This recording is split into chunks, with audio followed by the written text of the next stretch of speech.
बच्चों, हमने 3 मूर्तियाँ इस पाठ की शुरुआत की। 3 मूर्तियाँ इस पाठ के पहले भाग में हमने देखा कि बच्चे जब मेला देखने के लिए गए थे तब मेले में जो मूर्तियाँ रखी हुई थी वह उनका मन आकर्षित कर रही थी और बच्चों ने उन 3 मूर्तियों को जब देखा तो उन्हें समझ में नहीं आया कि वो दिखने में तो एक जैसी है, लेकिन हर एक के गले में जो कागज़ लटका हुआ है उस पर कीमत अलग अलग लिखी गई है। बच्चों ने जब यह मूर्तिकार से पूछा तब मूर्तिकार ने उन्हें बताया कि यह मूर्तियाँ दिखने में तो एक जैसी लग रही है, लेकिन इन मूर्तियों में अंतर है। मूर्तिकार ने सलाई लेकर 3 मूर्तियों में क्या अंतर है यह बच्चों को समझाया और कलाकार आगे उन्हें क्या बताता है यह हम देखेंगे। कलाकार ने अब बताया कि तीनों मूर्तियाँ भले ही एक जैसी दिखती हैं, लेकिन सलाई डालते ही तीनों के अंतर का पता चल जाता है।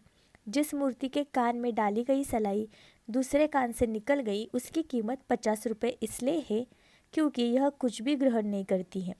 दूसरी की कीमत 500 रुपये इसलिए है कि यह सुनकर कुछ ग्रहण करती है। तीसरी की कीमत 5000 रुपये इसलिए है क्योंकि यह सुना हुआ पूरा ग्रहण करती है। तो यहाँ पर कलाकार बच्चों से कह रहा है कि पहली मूर्ति कही हुई बातें कुछ भी ग्रहण नहीं करती है, दूसरी मूर्ति कही हुई बातें कुछ ग्रहण करती है और तीसरी मूर्ति कही हुई बातों को पूरी तरह से ग्रहण करती है, इसलिए तीनों मूर्ति के कीमत में अंतर है। कलाकार बच्चों से कहता है कि आगे देखेंगे हम। कलाकार ने फिर कहा, इसी तरह आदमी भी 3 तरह के होते हैं, जो एक कान से सुनकर दूसरे कान से निकाल देता है वह कभी समझदार नहीं हो सकता।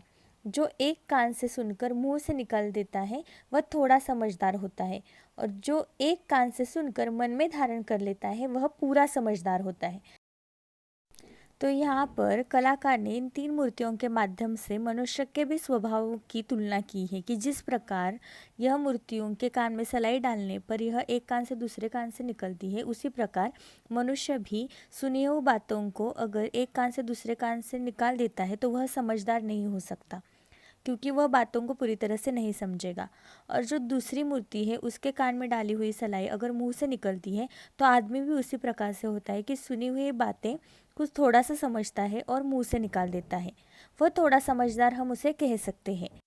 और जो तीसरा आदमी है वह सुनी हुई बातों को अपने मन में पूरी तरह से धारण करता है, इसीलिए उसे हम पूरा समझदार कह सकते हैं। तो बच्चों, हमें भी इस तीसरे आदमी की तरह सुनी हुई बातों को मन में पूरी तरह से ग्रहण करना सीखना चाहिए।